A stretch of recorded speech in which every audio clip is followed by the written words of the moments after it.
Hey Tuskegee, welcome to another episode of Black Consciousness Today. In studio today we have the Honorable Alla Whitehead from District 2. And as always we have our host, Mr. Arthur Powell. Mr. Powell, take it away. Thank you, brother producer. To you, the viewing audience out there and listening audience, it's nice to be in your presence again. We thank God for your presence, and most of all, we thank God for the opportunity. We also thank Sister Whitehead here for being our guest today. Although she's an elected official, she's also a mother and grandmother. And most of all, she's a part of our African-American black family. And as a mother, there are things that she's concerned with where, on the other end, is not a concern for her because she has an obligation on that side.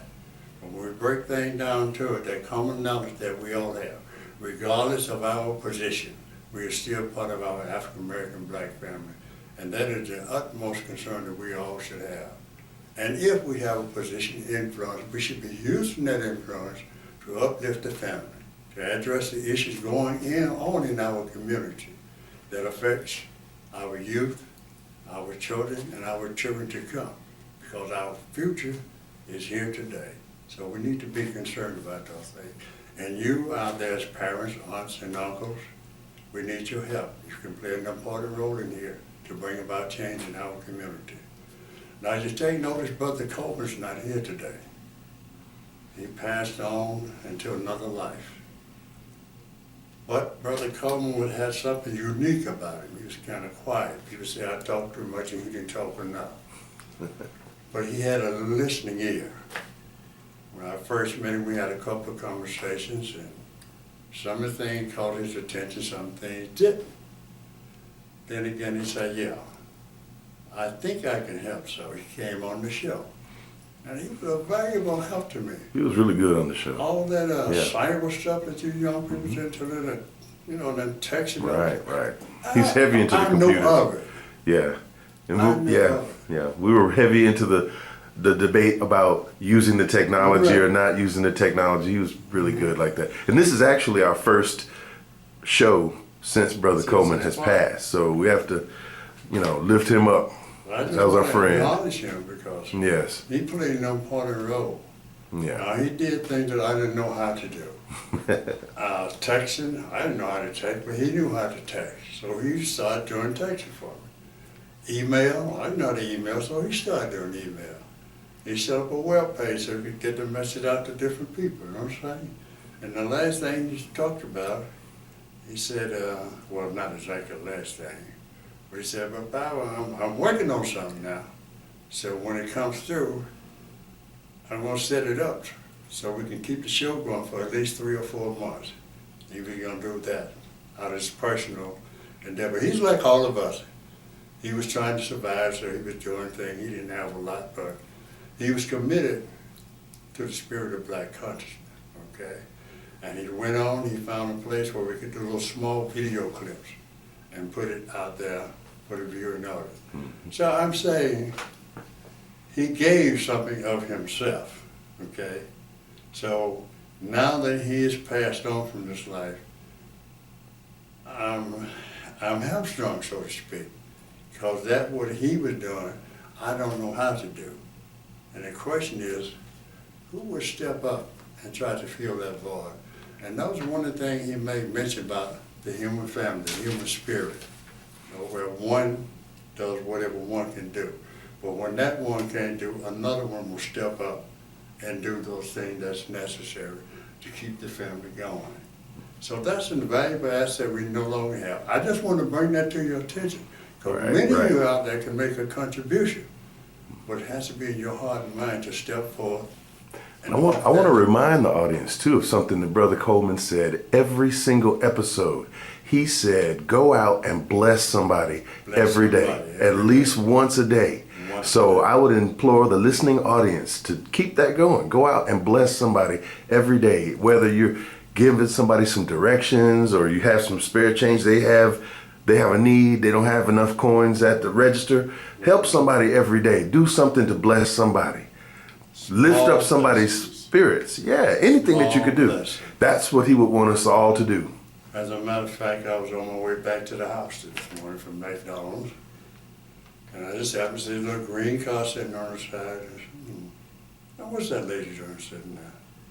So I went down the road and I turned around and come back. And I stopped, rolled under him and said, how you doing? She said, well, I got a little problem. My car stopped. It won't start. I said, well, so what you gonna do? She said, well, I called my brother. I said, okay, you call your brother. Now what you gonna do? Well, she said, I think I need to go home. I said, okay. So I took her home. Blessed her, yeah. We had a little conversation, you know. But one thing she pointed out important, I want to relate to everyone. She said, when it comes to our young people, they're not going to do it. But us older people, we need to be the one to get up to show them how to do it. Mm-hmm. So that was a point. That's the first time I heard anyone make that expression. Because the first thing people talk about is the streets and the dilapidated building. Mm-hmm. But that human spirit that Brother Coleman talked about, we all talk about. But it's important that human spirit where we embrace one another. We find that commonness. Right, know? and that's why we have. And so I brought Sister Whitehead to come back home, not just as a council person. I want to come on as a mother. As a mother, there you Having go. concern for our young people, for her grandchildren, for our grandchildren, but our future generations here today. And if we don't start addressing these problems, what can we expect? Because our children are not responsible for how the situation that they were born in. They must learn from it. But who is going to show them the way? That's up to us elders. So Sister Whitehead, whatever's in your heart, your concern for our young people, what you think together we need to unite our efforts to do. Whatever you think, share that with us. Well, being like you say, a mother, a grandmother, I have 6 grandkids. Not all actually mine, but I claim them. Mm-hmm. But I have 2 sons, well 3 now, because I have one that's, I didn't bring into the world to another. Okay, okay. But I still claim him. But I'm concerned about young people, period. Because especially here in Tuskegee, our kids are just going astray. We, as older people who are still here, who have been taught by our parents how to raise our kids and bring them up. We got to help these young mothers and fathers who are trying to raise theirs. Because really, some of them have been taught. They don't know what to do, what to say, and how to raise their kids. And we got kids, I see the young people out with their kids in the McDonald's and the Burger Kings. Kid do something, they actually curse the kids out. Right, yeah. This is not the way to raise a No, child. it's not. No, you it's can't not. be cursing your kids out at home, nor in the public. Yeah, and you know, one thing I think about too, to add to what you're saying, some people forgot that we used to have something called parental guidance, but now with these technology, with the devices and stuff, there's no such thing as parental guidance anymore. On their cell phones, every kid has a cell phone and they can see everything. That's right. And it's hard to stop it. You can't, how can you police that? Technology is something else. Right. And so now, how It's a does good thing and it's a bad it thing. makes it very difficult for a parent to discipline a child when they see all of that stuff and it's just wide open on the That's right. on the internet. That's right. So how do we combat How things can like we that? do something about that? Everybody's child, 3 or 4 years old, got that phone. Mm-hmm. Or they got that little machine that they play the games on. And this phone, you can get it, you can see so much Right. negative stuff. Right. on it. Yeah. We got to. There is a trend, though. I've met several young people in college on the TU campus that say that they don't do Facebook, they don't do any social media, and I didn't even realize that there were people that were like that.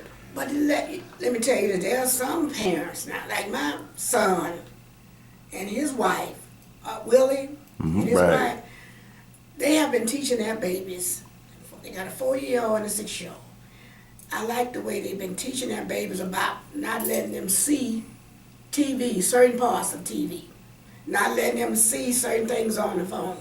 They got the little what they call little iPads, but they got it restricted. And if they come to my house and I have a movie on and they see something that doesn't look right, they'll tell them, no, y'all got to go into the other room and look at TV. This is one way to keep them away from this kind of stuff, because it's out here. It's out here. And if you let them just do what they want to do, they're going to look at this stuff. They're going to learn stuff that they shouldn't know at that age coming up. And if they grow up without all of this stuff, I think that would help. But if they start off, it's hard. Once they get to be teenagers, it's too late. Yeah. So it's a new trend, so to speak. Yes, it is. The change that has occurred over years. A lot of us like refer to 60, 70 years ago when we were the children. We're not living in that time these days. It's a new day. Much change has occurred within our African American black family throughout all our generations. Black, white, pink, green. Change has come. And it started years ago. If you take notice, like I mentioned sometime in the late 50s and the 60s, when the hippies, the drugs and the free sex, came on the scene, and 35-year-old and 40-year-old, who still could get up and do a little jig. Found it fascinating because they couldn't do that because their mom and dad wouldn't allow it. But here's a new trend. So some of them went out and they got caught up in it. The drugs, the free sex and that. But they had children.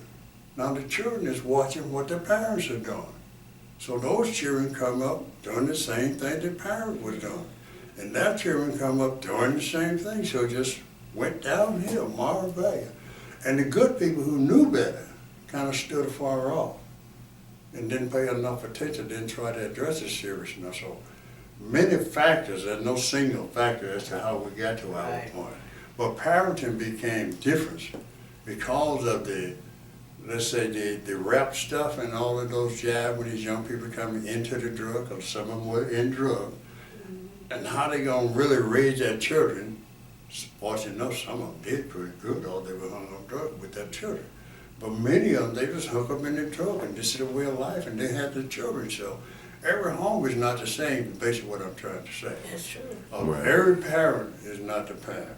The parents differently, based on how they were parented when they were young. How they were raised, Okay? that's right. So we have those differences.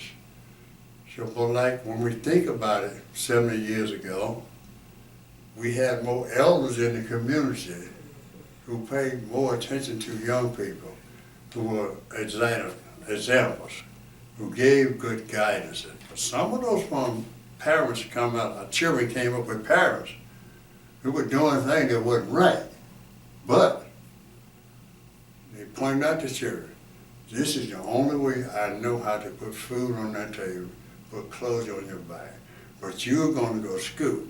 You're not going to be like me. So I'm doing this to make sure you can survive, but I want you to go to school and get that education so you don't have to do what I do, because I don't know anything else. You know what I'm saying? The time that they came up in. Right. Then you had other people who were able to elevate themselves. Money, prestige, title, And they didn't want their children to associate with those children who didn't have what they had. So that created a little bit of friction. So there's many things that happened over the years. But thank God for those parents who stuck with it when the law said, you can't spank that child out of Right, yeah. Thank God for those parents who, well, if I can't spank him, you take it. Well, if he or she's gonna stay in my house, I'm gonna feed him, I'm gonna clothe him, I'm gonna put someone behind so you won't be knocking upside the head for years and blaming me for not spanking his behind. Yeah. So those things change. So like I said, parenting has changed the whole scenario and the gadgets. But I think what Miss Alice said is really crucial when she was talking about her children raising their children. Right. And we got to start really, really young like that. When we instill those values, when they're very young like that, what you were saying, 3, 5, 6, they got to get those values then. Now, because if you miss them then, if you miss them then, show you this. and that's the thing is, but let me finish the thought. If you miss them then, and they get into the teenage era, it's too late, right? But if they see that stuff and they have those values intact even when they become teenagers, those values will still hold true. Now, So here's we've my got to point. start young. Here's my point. We see what's going on in our world. We have 3-year-olds, but they just sit back and watch it. So like the lady said to me this morning, it's up to us adults, the elders in the family, because the young people are not going to do it because, especially ones who didn't get it from home. So she said, we need to come together as the elders in the community to put forth these good values, to revive the moral values that we have lost. Right. We have to start doing that, and we have to work with our young people. You know what I'm saying? Remember I read the poem called Backlash? You know what the white folks that gave secondhand school, blah, blah, blah, blah. You go out, you get the secondhand job and all that. And all of a sudden this guy wakes up and says, wait a minute, there's a whole big world out there. I see something different, you know what I'm saying? So what I'm saying is, when we see our children going astray, then it's up to the elders in the family to come together to begin to create a new spirit in the community, more to focus on moral values. And we use our young people as part of sending out the message, working with our young people. So young, yes, but young people are having babies. But So that's we the cannot- point. That's the My point. Is that we, or especially you guys, as the grandparents, Right. have to get the young people that are having these children to understand that they have to start Right. young. So this is my point. We need to start now. We don't need to wait till they get my age or your age. We need to start now so we can save the one that's savable and hope to touch in the hearts and minds of one who we think are unsavable. So the point is we need to do this Well, thing that's now. where mentoring programs come in. Yeah. If we can get together and come up with some mentoring programs where we can bring in the girls and then somebody else we need to have them separate, of course, I think. Somebody mentor the boys, start out with some little babies. If we can get the parents to let them come into some of the mentoring program, somebody got to start it though. Somebody can start the program That's the point. and start with some Right. babies. So Right. bring your kids to Right. me, let me do something with them for 2 or 3 hours, maybe every day or every week or whatever. Start teaching them. Yes, that's, Because you got Yeah. babies raising babies. There you go. That's Now, not that is good. my That's point. what's There you go. happening. It is. Me, people like me, going on out. And the babies are here trying to raise babies. There you go. They not gonna get this training. Because There you after go. a while, the older folk gonna be gone. There you go. And we're And gonna then have there you here go. nothing but the young folk. and if we Yep. don't plant that seeds in the hearts and minds of our young people starting today, what can we look forward to? This is my whole point. We've been saying this for Got to over a get year. some, we gotta get That's the right. programs together. There you go. Family There you go. unity. Gotta get And some the family programs needs to together. put the program together. That's it. We gotta Okay? get some Yep. The programs. family, and we need it throughout the county. So we can't have it in one place, so we have to set it up throughout the Set up county. the sales, all in the Throughout the county. county. The And it's sales. possible. It's possible, it's possible. It But But it takes some people to get together to do it. Some Christian people. You know what I'm saying? There you go. You And- gotta have a feel for kids. You got to love kids like you love the old folk. You got to love the kids too. You gotta wanna do it. So you gotta pick real well. Right Some now. people There you go. that wanna I do made it. mention to you before now. I go around and listen to all these people talk about their love and talk about Jesus Christ. When I ask them, look at what's happening in the community, they back up. So I understand what you say. Understand. So we have to drive that point home to our fellows, supposed to be Christians, to our fellow pastors and ministers. We have to put that to them and hope that they'll have a heart of changing mind, because they can be of help, a great help. Men of God who committed to God, to the ways of God. Remember back in Isaiah, God said, I raised up children, huh? And they gone away from me. I don't know exactly where, but the ox knows it's the master, and the ass knows his owner's crib. But my children, they don't know me. So we have preachers and teachers, but not living the life. So all I'm saying is, we, the elders, need to sit at the table, commit our hearts and minds that we're going to work with our children. We're going to do all within our power. And if we're true to God, then the power of God will come in, because it's not flesh and blood that we're warring against. Huh? power, principality, rulers of the darkness of this world, them evil spirits that's running around all over. So if good people don't come forward, who truly know Christ, who truly serve God, to put forth that example, to give meaning to the Christian life.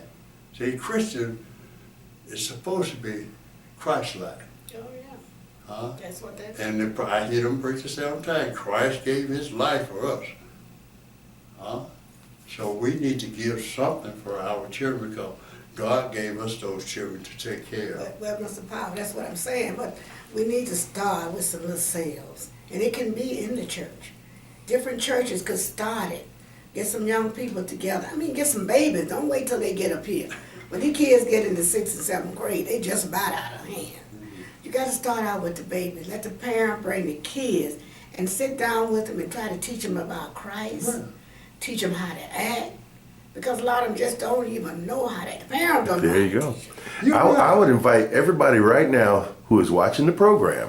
There is an email address on the screen.